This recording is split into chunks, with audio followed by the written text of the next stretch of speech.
Good morning. Welcome to the episode of HardFoul Radio. This is the show that values time and puts God first. Appreciate you for tuning in today. Yes, we took Labor Day off. So we are breaking down this whole week. We are going both AFC and NFC respectively in individual division, breaking down the biggest storylines for each. So today we're starting with the AFC NFC West. Tomorrow we're moving to the AFC NFC South. Thursday is the North, NFC, AFC, and then Friday, the East. It'll kind of coincide with the Thursday night football game. And so pretty much breaking down each one leading into the NFL season debut. Obviously, Thursday night football kicks us off, but I don't really have a whole lot of high expectations for that game. So it is what it is. But week one of the NFL season is here. Could not be more excited. With that being said, the AFC and NFC West, let us start with the AFC West. I could sit here and give you the same thing that I've been talking about all offseason, which is I truly believe in this Broncos team that they're going to win 13 plus games, and we are finally going to have the dethroning of the Kansas City Chiefs and Patrick Mahomes. But let me give you from a division point of view. In the history of sports, you normally don't have great versus great. When you have dynasties, when you have these teams that go on great runs, it's because either in their division or in their conference, or maybe the sport as a whole is all trending downwards and this team is trending upwards. There's very few examples where you look at and go, oh, this team is great and they're just beating other greats all the time. In the NFL, the greatest dynasty ever is the New England Patriots with Belichick and Brady.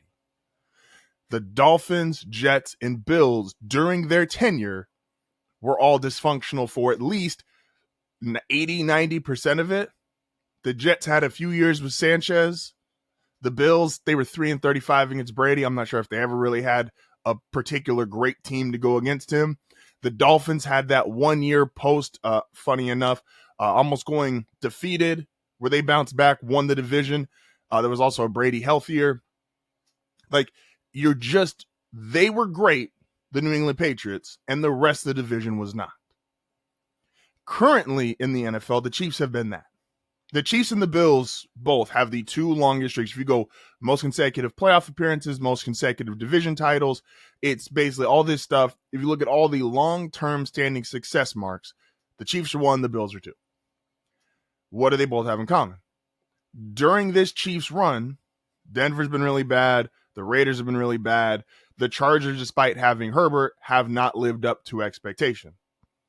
Go to the AFC East with the Bills. The Patriots post Brady, bad. The Jets, it's the Jets, man. The Dolphins, while Mike McDaniel did have a run, they were never, go look at McDaniel's record versus everybody else, then versus the Bills. The Bills just dominate them. They can move up and down the field, do whatever they want. So looking at this division as a whole, we not only now have, there's the requisite talent in the division. Everybody loves the Chargers roster, even with the Slater injury. Everybody loves man.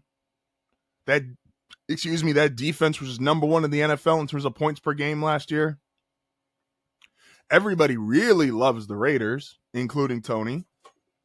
They got an upgraded quarterback, head coach, a presumed highly favored offensive rookie of the year in Ashton Genty. The defense, maybe you're hoping that with Pete Carroll there, you can, not going to be overly talented, is going to be better than it's been. Denver finally makes the playoffs rookie quarterback, year 2, Bo Nix. The defense, which led the league in sacks, has the defensive player of the year, one of the 2 best offensive lines in the NFL.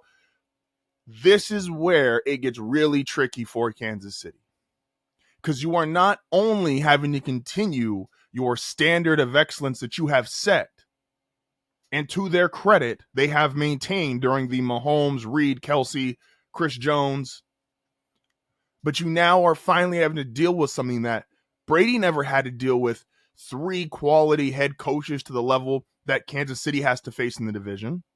Brady didn't have to face defenses to this level, quality in the division.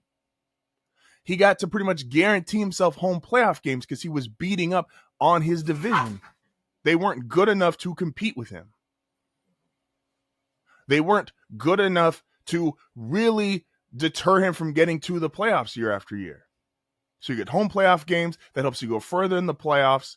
It's great beating up bad. And yes, obviously you have to perform in the playoffs, but it's much easier to perform when you're performing from home. And Brady's home playoff record is damn near immaculate. So for the AFC West, Mahomes, Reed really are going to have to deal with this. And as they've been great and they've been paying their guys and keeping their core, after almost a decade of dominance, Kelsey's on what seems to be his last year. Chris Jones is older, not quite as dominant. You've got still young, you do have young receivers, but there's issues with the receiving core room.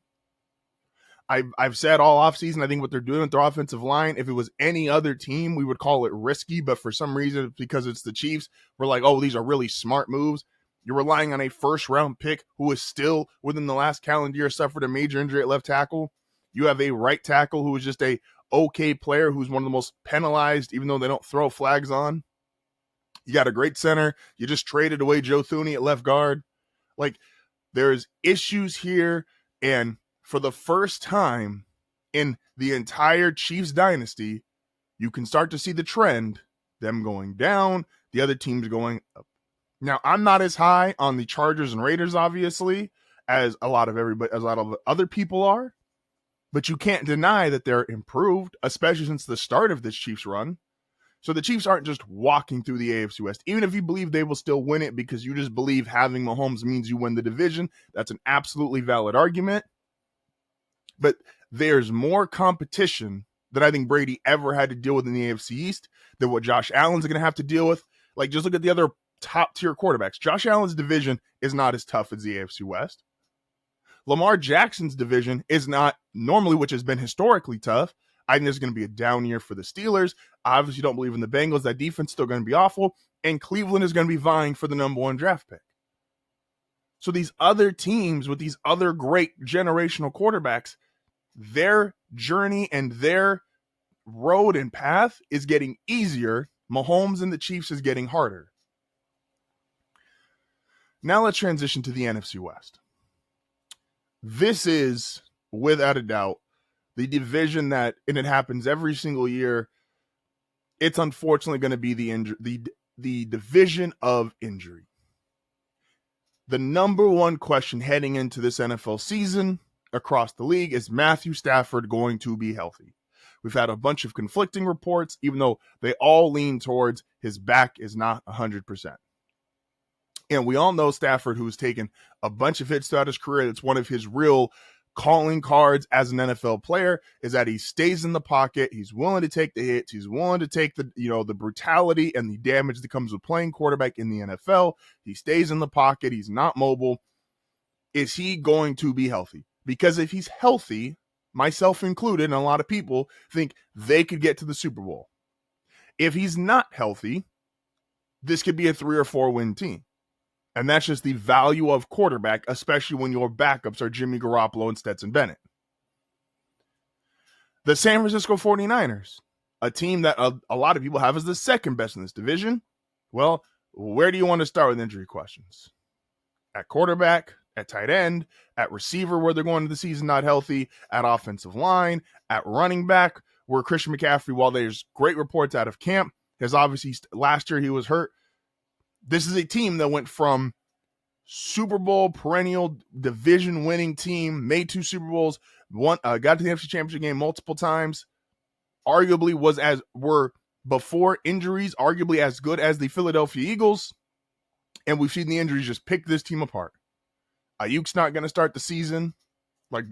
Ricky Pearsall is going to start as a very important piece, whether you want to call him wide receiver 1 or 2, a very important piece of this offense, and he has injuries both on the field and off the field. They just brought in Brian Robinson, another guy, injuries on the field, injuries off the field.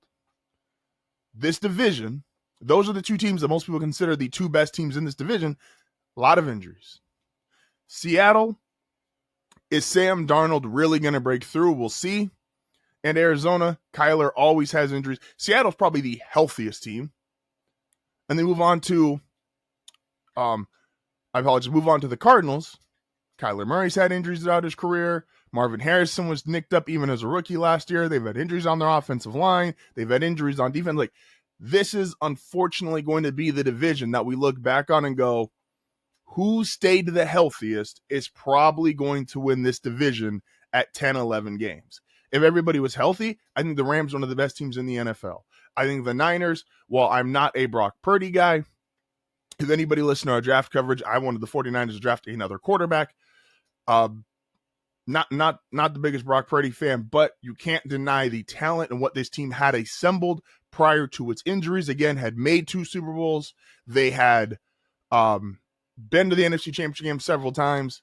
Like, this was a really, really good football team, but injuries are injuries. You can't do anything about that. And so the NFC West is, unfortunately, in my opinion, it's going to be the division of injuries. And when we look up here, and knock on wood, I don't want to call out players' names. I don't want to insinuate that a particular guy is going to be hurt, but there's injury histories all across the board.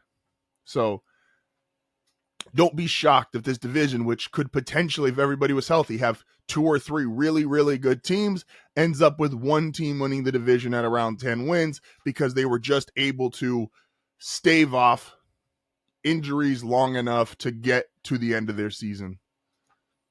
So that is my AFC, NFC West. The AFC West is never more competitive, especially with a dynastic team in there. And the NFC West, a lot of injury concerns. This is HardFoul Radio. We'll be back momentarily. It is Tuesday. No Tony today, unfortunately. Holidays kind of messed that up, but got a lot to talk about still. We are getting into our most college football packed episode of HardFoul Radio ever. So be tuned for that. This is HardFoul Radio. We'll be back momentarily.